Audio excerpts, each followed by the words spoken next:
Boa noite a todos e sejam bem-vindos ao nosso estudo bíblico. Hoje nós começamos uma série de lições, uma série de estudos, nos quais nós vamos detalhar os pontos da nossa declaração doutrinária. A declaração doutrinária que é aceita por nossa igreja, Grace Life Community Church em Seminole, Florida, bem como, por extensão, do nosso ministério para brasileiros ou para pessoas de fala portuguesa, que nós chamamos de Grace Life Brasil. Quase que 100% dos pontos da nossa declaração doutrinária, como uma igreja local, coincidem com a declaração doutrinária da nossa associação ou comunhão de igrejas chamada Grace Gospel Fellowship, ou seja, a comunhão das igrejas da graça. Nós temos igrejas afiliadas a essa organização nos Estados Unidos e temos vários campos missionários. De fato, nós temos mais igrejas nos campos missionários do que aqui nos Estados Unidos, o que é uma grande alegria e indica como a nossa organização de igreja, nossa comunhão de igreja sempre teve uma visão missionária muito grande. Então, nas próximas semanas, eu acho que eu já disse isso, não sei quantas, nós vamos fazer isso, nós vamos olhar cada um dos pontos da nossa declaração doutrinária e vamos detalhar, vamos expor para vocês. A primeira coisa que a gente pode pensar é o seguinte: há quem diga que uma igreja local não deve nem adotar qualquer forma de credo ou confissão de fé, porque eles temem que ao adotar uma declaração doutrinária, a igreja deixe de valorizar a palavra de Deus e se concentre apenas naquela declaração doutrinária.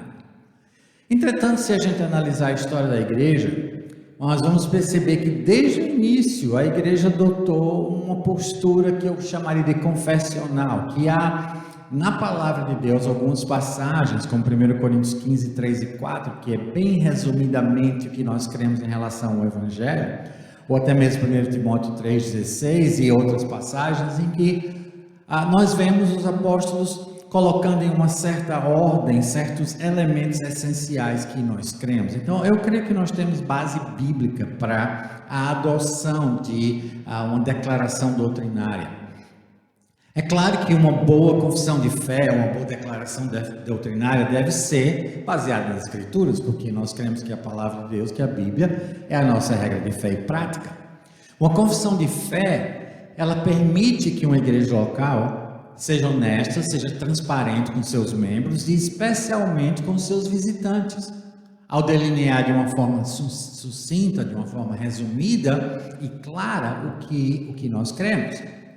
Eu não sei quanto a você, mas a primeira coisa que eu faço quando eu visito, por alguma razão, um site de uma igreja, a menos que eu já conheça aquela igreja, a primeira coisa que eu faço é procurar uma seção que normalmente tem escrito sobre nós ou quem nós somos, e lá tentar encontrar a declaração doutrinária, a confissão de fé daquela igreja, para entender o que é que eles realmente creem. É por isso que nossa igreja, a Grace Life Community Church, Grace Life Brasil, uma extensão ao ministério da Grace Life Community Church, nós temos uma declaração doutrinária, nós temos uma confissão de fé, e é exatamente o que você vai descobrir nesses estudos, o que nós cremos.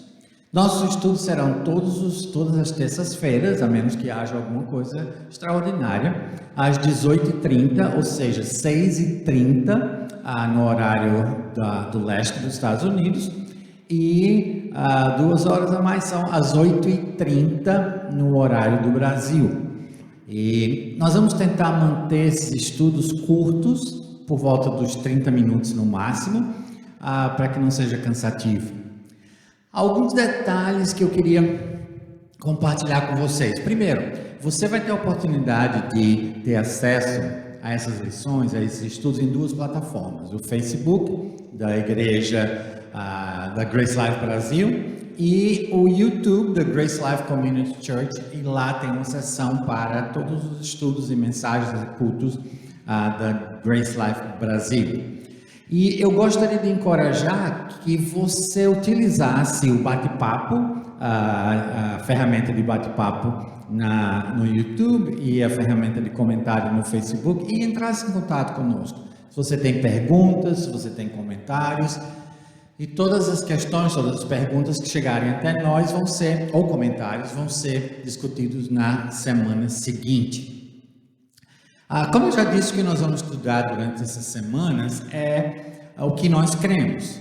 E você vai perceber que, à medida em que nós avançarmos no nosso estudo, vai haver uma pequena mudança de ênfase. Nós vamos começar tratando de conceitos, de ideias, de doutrinas que são praticamente universalmente aceitas por qualquer igreja ou qualquer pessoa que professa fé em Cristo, que nós chamamos hoje de cristão evangélico, apesar de que esse termo evangélico, ele hoje já não é tão claro no seu significado como era alguns anos atrás.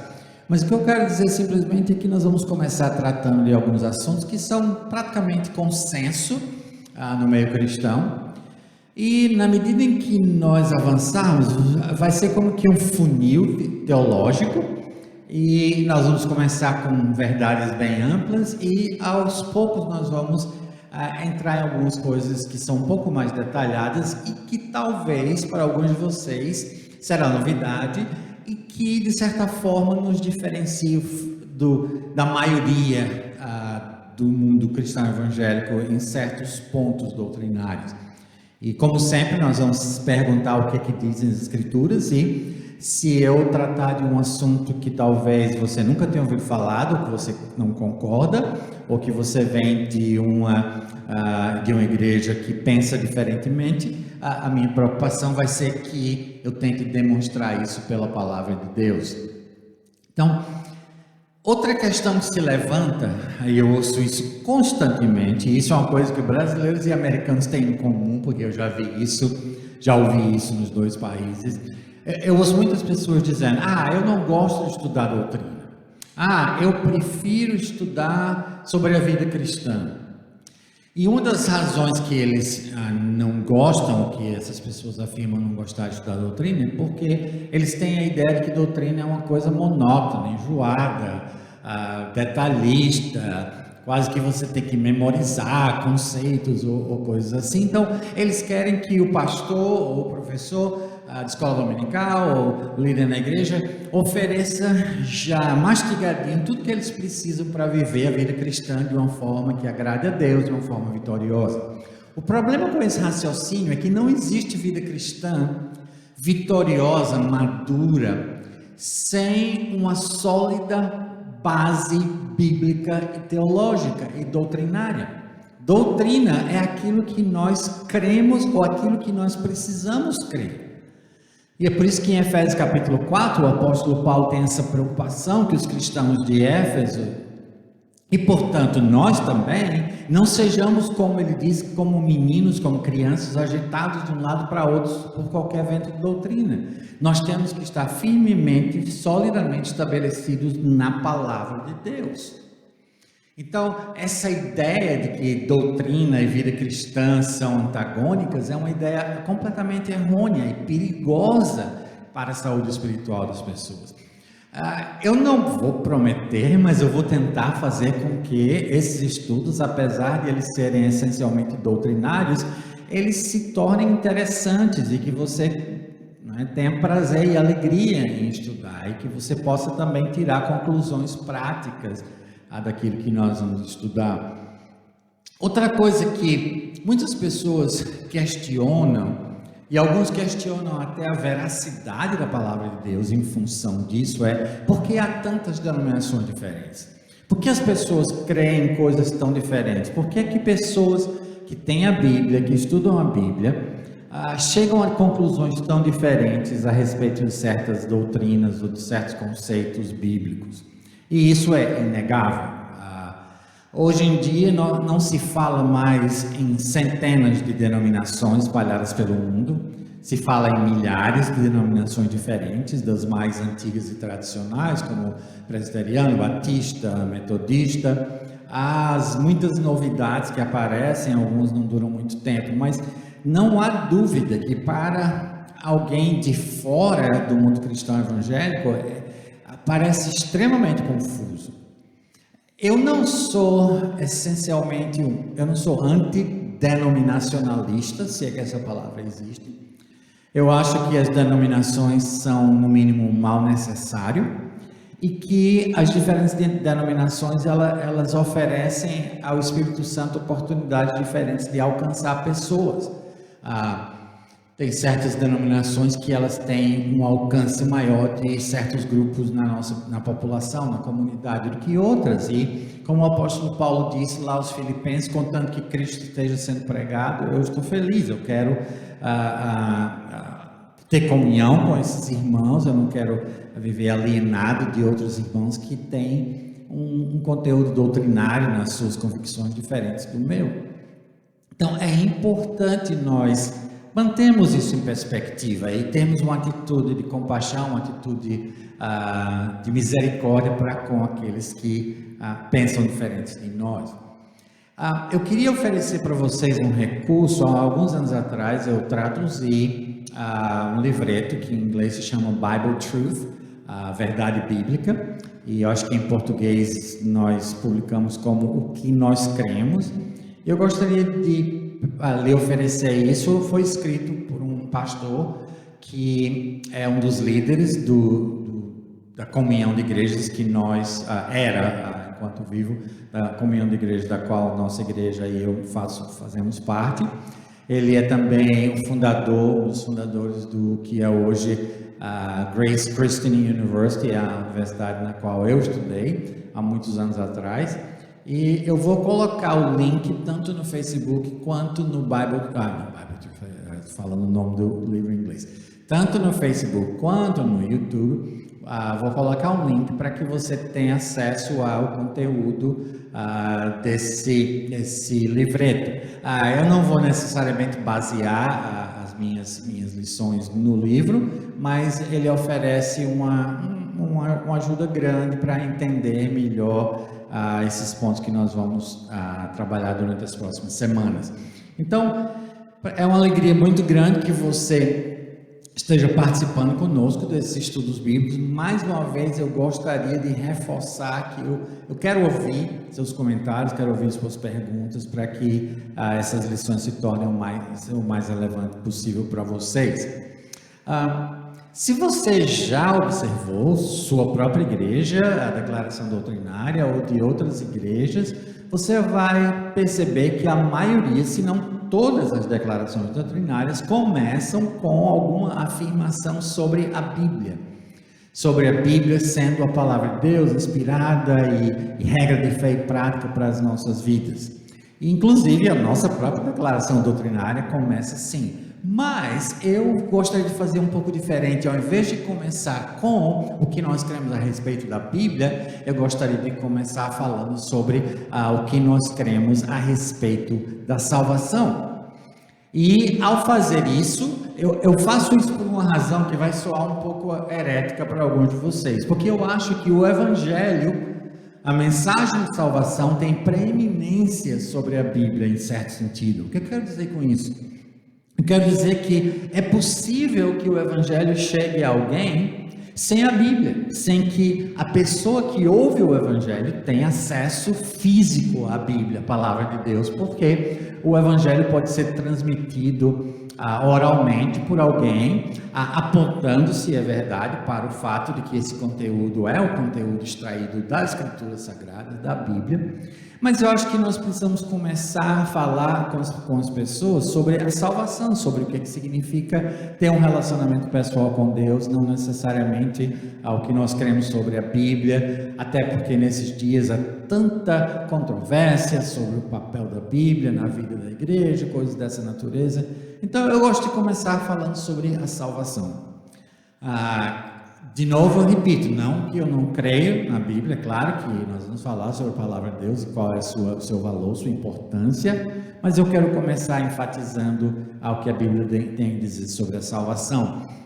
A nossa declaração doutrinária tem 3 pontos que são relacionados à doutrina da salvação. Outra coisa que eu quero deixar bem claro, o termo bíblico salvação é um termo amplo e complexo. Dentro desse conceito amplo e complexo de salvação, nós temos vários conceitos subordinados, como justificação, redenção, perdão de pecados, reconciliação. Todos esses são elementos, componentes ou aspectos ou bênçãos diferentes da nossa salvação, que é um termo mais abrangente para a obra de Deus em relação à humanidade. Mas para falar sobre salvação, a gente tem que começar com as más notícias. E nós temos esse versículo, nós temos esse ponto na nossa declaração doutrinária sobre a depravação total. Esse é um termo que eu gostaria de mudar. Eu acho que o termo depravação total, ele hoje em dia traz muita confusão na mente das pessoas, mas quando nós falamos em depravação total, nós estamos falando em pecaminosidade total. O fato de que o ser humano é totalmente contaminado pelo pecado e que toda a raça humana é contaminada pelo pecado. Isso aqui nossa declaração doutrinária afirma. O ser humano foi criado à imagem de Deus, mas pecou por obra da sua desobediência, como resultado da sua desobediência ao comando de Deus, sendo condenado à morte do corpo e do espírito. Todos os seres humanos nascem com a natureza pecaminosa, sendo, portanto, totalmente incapazes de agradar a Deus. E aqui está o porquê do uso de uma palavra tão forte como a depravação total. É o fato de que nós somos incapazes de agradar a Deus. O segundo ponto da nossa declaração doutrinária é a resposta de Deus para a depravação do homem, ou a pecaminosidade humana, e a redenção. O Senhor Jesus Cristo, essa é a nossa declaração doutrinária afirma, o Senhor Jesus Cristo morreu pelos nossos pecados e ressuscitou ao terceiro dia, segundo as Escrituras. Isso é o Evangelho. Todos os que nele creem são justificados pelo seu sangue. Essa salvação completa é concedida como um dom gratuito de Deus e recebida pela fé em Cristo, a parte das obras humanas. E finalmente, o terceiro ponto da nossa declaração doutrinária que cai sobre esse tema geral da salvação é a segurança eterna, e isso é muito importante. E nossa declaração doutrinária é extremamente simples e resumida e direta nesse ponto, quando diz: todos os salvos, ou seja, todos aqueles que experimentaram a redenção pela fé na obra de Cristo, todos os salvos estão eternamente seguros em Cristo. Vamos detalhar um pouquinho mais cada um desses. E eu escolhi, você percebe que há várias referências bíblicas em cada um desses pontos que eu apresentei rapidamente aqui, mas eu gostaria de encorajar vocês a irem versículo por versículo, passagem por passagem, para aprofundar o seu entendimento sobre esses diferentes pontos. Então vamos lá. O primeiro ponto é a questão da depravação total. O fato de que todo ser humano é afetado, contaminado pelo pecado, e que o pecado afeta o todo do ser humano. Eu creio que você entendeu o trocadilho que eu estou tentando fazer. Então, o pecado afeta todo o ser humano, a cada um dos seres humanos, e o pecado afeta o todo do ser humano, espiritualmente, emocionalmente, fisicamente. Toda a existência humana é afetada pelo pecado. Deixa eu compartilhar com vocês uma referência aqui, um texto. Romanos capítulo 3, versículos 9 a 11, e depois a gente pula para o versículo 23, mas se você quiser pode ler a passagem inteira de Romanos 3. De fato, se você quiser entender essa doutrina da depravação total de uma forma bem ampla, bem completa, leia Romanos capítulo 1, começando com o versículo 18, indo até o final do capítulo 3, e nós temos nessa passagem inicial do livro de Romanos uma exposição bem detalhada da magnitude do pecado, do fato de que, como eu disse antes, todo ser humano é pecador e o pecado afeta o todo do ser humano. Romanos 3, 9 a 11 diz: que concluiremos então? Perceba que esse versículo, ele conclui essa longa sessão que eu me referi, de Romanos 1, versículos 18 até aqui. Que concluiremos então? Estamos em posição de vantagem. Ele está se referindo aqui aos judeus que durante séculos tiveram uma proximidade maior com Deus, receberam revelações de Deus. Estamos em posição de vantagem?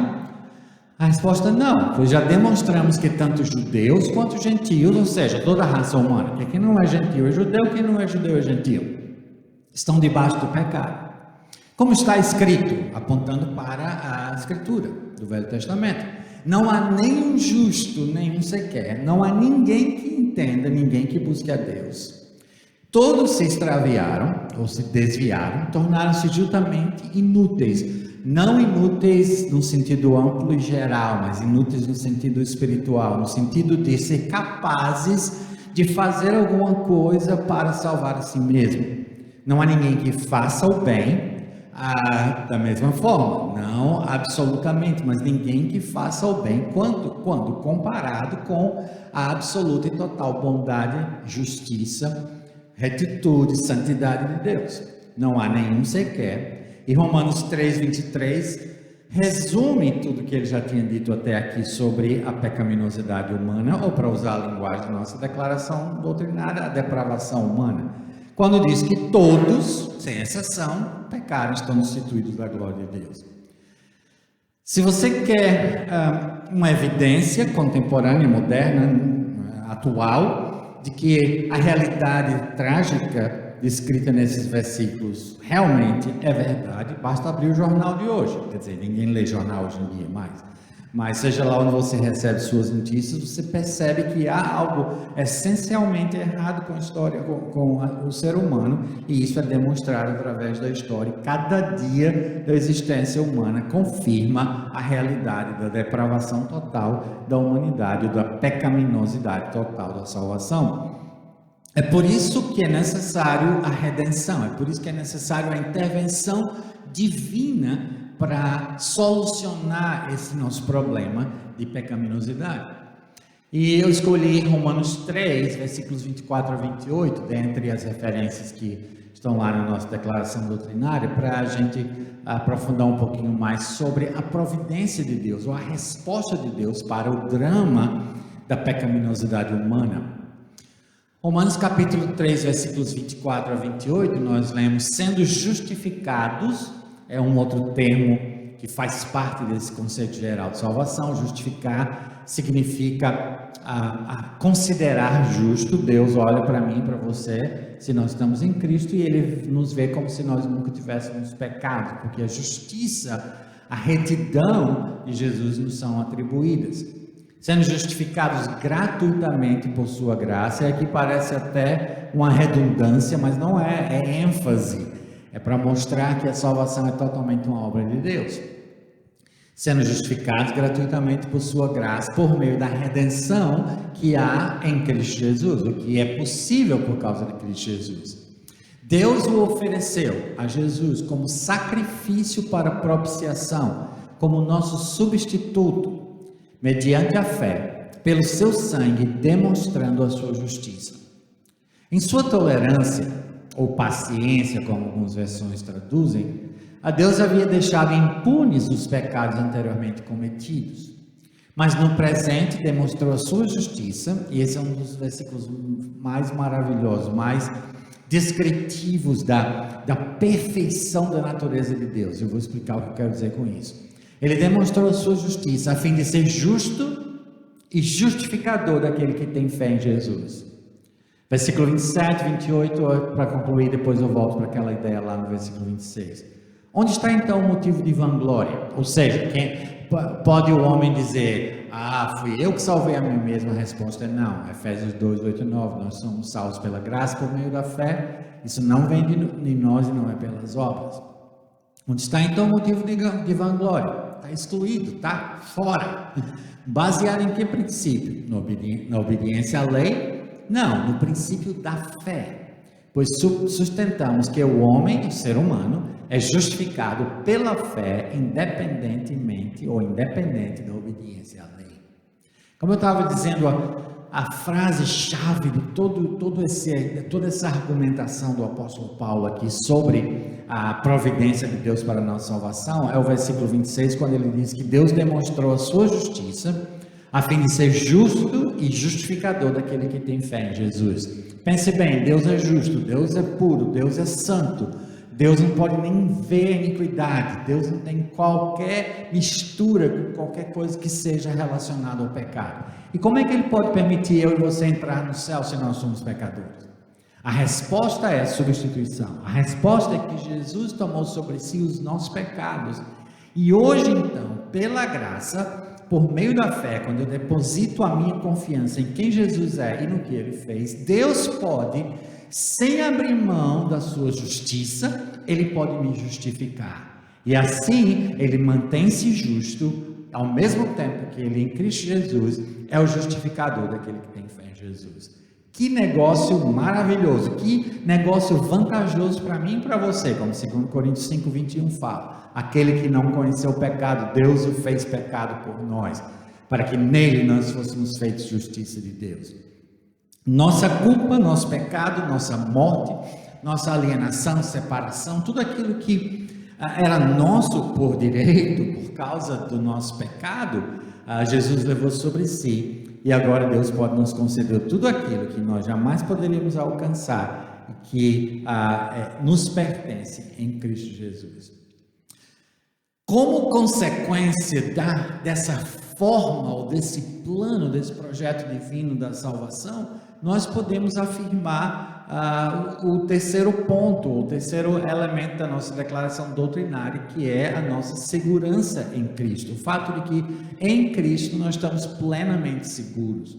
E eu creio que não há passagem na Bíblia mais definitiva para demonstrar esse fato do que Romanos capítulo 8.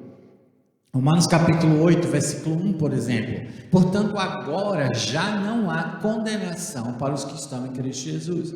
A lógica desse versículo é muito simples. Se você está em Cristo Jesus, e isso, você está em Cristo Jesus, se você pela fé colocou toda a sua confiança nele, na sua pessoa e na sua obra para a sua salvação. Então, se você está em Cristo Jesus, você está unido a Cristo Jesus, você está em relacionamento com Ele, não há mais condenação que pese sobre você. Simples, ponto final. Versículos 31 a 39 explica melhor, ou detalha melhor, por que é que nós sabemos que em Cristo Jesus não há condenação. Ele diz primeiro, que diremos diante dessas coisas? Se Deus é por nós, quem será contra nós? Se Deus está do nosso lado, toda a oposição é absolutamente irrelevante. Versículo 32 é fantástico. Ele diz, aquele que não poupou seu próprio filho, mas o entregou por todos nós, como não nos dará juntamente com ele e de graça todas as coisas? Todas as coisas aqui não quer dizer carro novo, casa de praia, emprego, esposo, esposa, e sim, tudo aquilo que pertence à nossa salvação. Se Ele já nos entregou o seu Filho, o que é que Ele vai negar? Versículo 33, quem fará alguma acusação contra os escolhidos de Deus? Pode ser até que alguém faça, mas é inútil essa acusação, porque é Deus quem nos justifica. Quem vai nos condenar? Ninguém, porque Cristo morreu e ressuscitou, está à direita de Deus e também intercede por nós. E aí nos versículos 35 a 39 ele descreve realidades do mundo, realidades da vida sob a queda, que poderiam, de certa forma, nos separar do amor de Deus que está em Cristo Jesus. E ele vai nessa lista de tribulação, angústia, perseguição, fome, nudez, perigo, espada. Versículo 38, a vida, morte, anjos, demônios, presente, futuro, poderes, altura, profundidade ou qualquer outra coisa na criação, nada disso pode nos separar do amor de Deus que está em Cristo Jesus. A salvação é segura porque a fonte da salvação é segura. A salvação é segura porque a salvação não depende de mim. Eu posso ter absoluta certeza da minha salvação em Cristo porque a minha salvação é em Cristo e por Cristo. Então, é muito importante nós lembrarmos uns aos outros de que, apesar de que a história humana começa dessa forma triste e trágica ao descrever a entrada do pecado no mundo e e a depravação total da humanidade, a nossa declaração doutrinária ela avança para a solução de Deus, para a redenção, e conclui essa primeira parte que trata de elementos da nossa salvação, reafirmando a nossa segurança em Cristo Jesus.